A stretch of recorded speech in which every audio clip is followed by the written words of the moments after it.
If you've ever wondered about Amazon's review rules for your beautiful children's book, about what is and isn't allowed, then this video is an absolute must. Hi there, I'm Eevi, an award-winning children's author and ghostwriter over on eevijones.com and the creator of Children's Book University. I create videos specifically for children's authors, so be sure to subscribe so you don't miss any of my videos. In this video, we are going to look at 1. Amazon's 4 main rules and guidelines when it comes to book reviews that we will want to make sure to follow. 2. We will look at who is eligible to leave Amazon reviews. 3. We look at the different types of reviews we may come across over on Amazon and why that matters. And 4. We will look at one of the main questions I get asked all the time, and that is, can my friends and family review my book? And of course, I will sprinkle in some of my ninja tips throughout this video as well. So let's jump right in. Amazon's main reason for having review guidelines is because they want to ensure that every review helps customers to learn more about the product so they can decide whether or not the purchase is for them. And so each review should be genuine and not misleading. And to ensure just that, Amazon has a number of guidelines in place when it comes to posting reviews. Rule number 1 is that we cannot buy reviews. That's a big one. Amazon doesn't allow reviews that are created, edited, or removed in exchange for compensation. And compensation here goes beyond just cash. It also includes discounts, free products, gift cards, and refunds. What does that mean? It means that we can't go to Fiverr.com, for example, and pay someone to leave a review for us. It means that we can't pay any type of review service in exchange for a review. And it also means that we can't offer a refund in exchange for a review. However, what is absolutely okay is to provide others with a free or discounted copy of our book, including advanced reader copies that are also known as ARCs. But again, here we can't require a review in exchange. We can provide people with a free copy and we can ask for a review, but we can't make it a requirement. We cannot say, if I give you a free copy, you will have to leave a review. And we also can't try to influence or manipulate the review in any way. Again, we can ask for a review, but we can't say your review must be positive. So although products may be provided to customers for free or a discount, and those customers may write reviews, any attempt to influence or manipulate reviews is prohibited.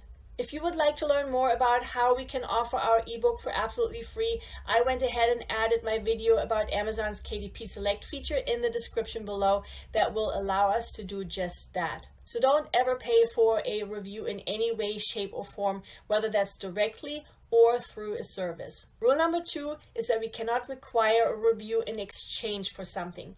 That's an important one as well. There should be no tit for tat, which is something I see quite a lot. A great example of this is where the author requires the reader to leave a review before granting them access to their webinar, or where the author requires the reader to leave a review before they share a resource with them. Now here's my first ninja tip. What is allowed would be to require the purchase of our book in exchange for access or in exchange for a resource. So if we want to grant someone access to a bonus like coloring pages or a special download or access to songs we created specifically for our book, for example, we can absolutely do this in exchange for the purchase of our book. And then once people have purchased our book, that's when we could simply ask for a review. But again, this access cannot be contingent on someone having to leave a review. The reviewing part must always be optional, so how we phrase things is always very important. Rule number 3 is that we cannot partake in any review swapping. What does this mean? Review swapping means if you review mine, I review yours, where an author posts a positive review about a peer's book in exchange for receiving a positive review from that peer. That being said, this does not mean that we as authors can't review other books. Authors are readers too, right? And Amazon wants readers to review the books they read. So we are absolutely allowed to review other authors' books. Ideally, just not those of authors who have reviewed our book. So stay away from review swapping. And rule number 4 is that we cannot review our own book. Now, this one almost goes without saying, but it's something I wanted to mention here because I see this all the time.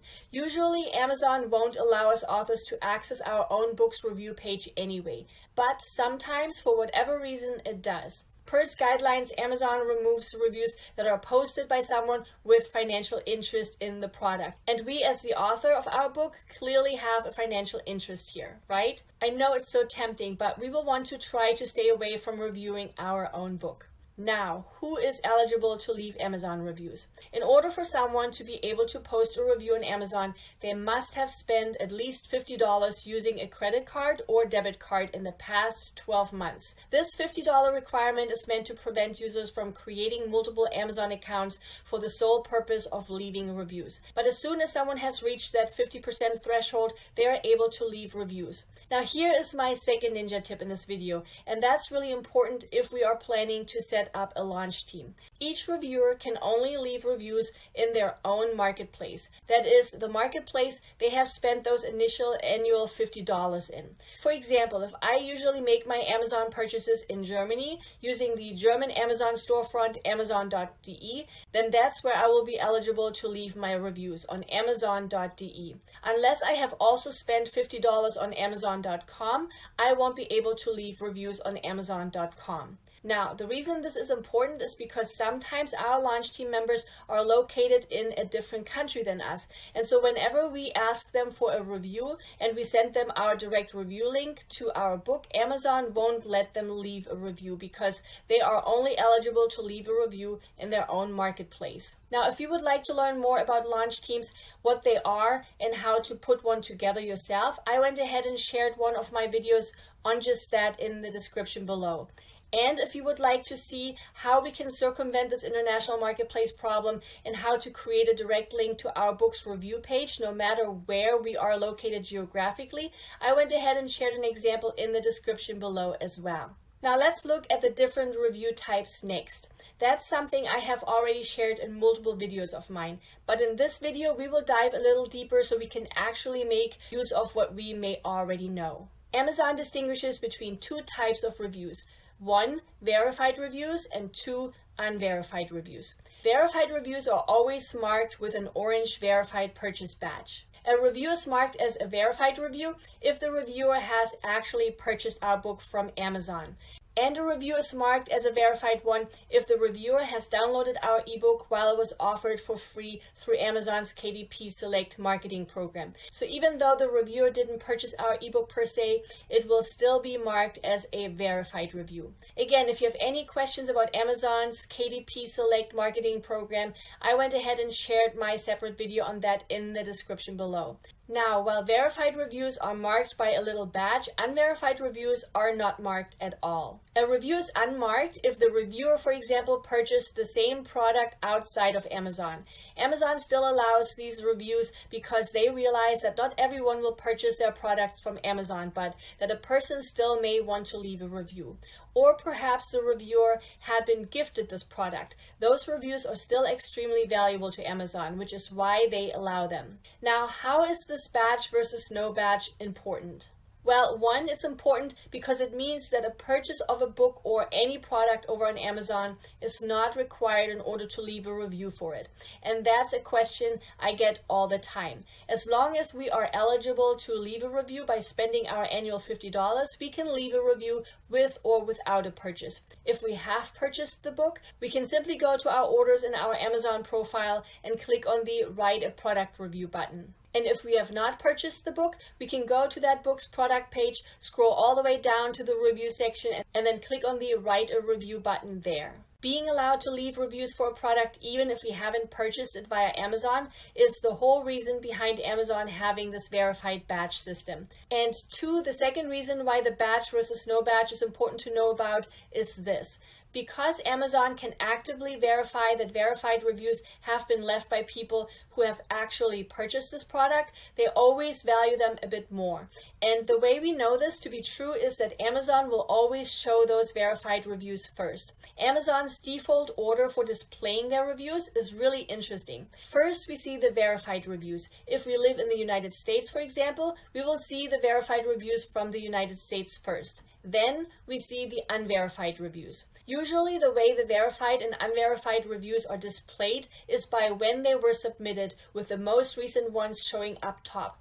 This tells us that recency is very important to Amazon. But what is even more interesting to Amazon, and that so many authors don't realize, is that what beats recency in Amazon's eyes is how helpful a review is. Those reviews that have been voted as helpful by others are displayed first, often even above those reviews that are more recent. Knowing this can be so powerful. Why? Because this gives us authors a way, no matter how small, to somewhat influence and manipulate the order our reviews show up. And that is my next ninja tip. So let's say our most recent review wasn't the most favorable. While that one would usually sit up top, we can change that by upvoting a review that is more flattering. And if we want to go the extra mile, we can ask others to also upvote 1 or 2 or 3 more favorable reviews. That way, the less favorable one doesn't necessarily sit up top. And the more upvotes a review has, the higher it will usually show. So Amazon always strives to strike this balance between how helpful and how recent a product's reviews are. Now, something else many often don't realize is that besides distinguishing between verified and unverified reviews, Amazon always makes geographic distinctions as well, showing the verified and unverified reviews from our own marketplace first. So if we live in the United States, for example, the upper section is titled Reviews from the United States. And then towards the very bottom, we get to see the section that is titled Reviews from Other Countries with the same order again. Again, how does this matter? This is one of my favorite ninja tips in this video. If you're like me, you probably only ever check your own Amazon marketplace. We often don't realize that our number of reviews may not be the same for each international region. What do I mean?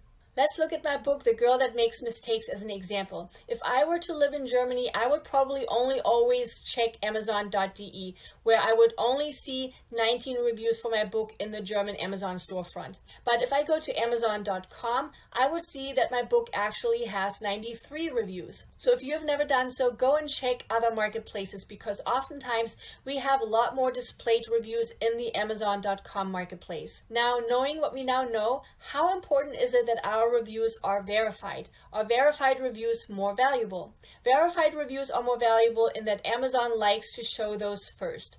That being said, unverified reviews are still extremely valuable because they count towards our number of total reviews. And most regular buyers don't know about the difference between the verified and unverified reviews. So as long as we have at least some verified reviews, it's not the most important. And while we as the author may notice, most buyers over on Amazon will not. And again, that's simply because oftentimes they don't even know about this difference. Now to the most burning question of all. Can my family and friends review my book? That's a question I receive all the time. Per Amazon's guidelines, a review by someone perceived to have a close personal relationship with the author won't be allowed.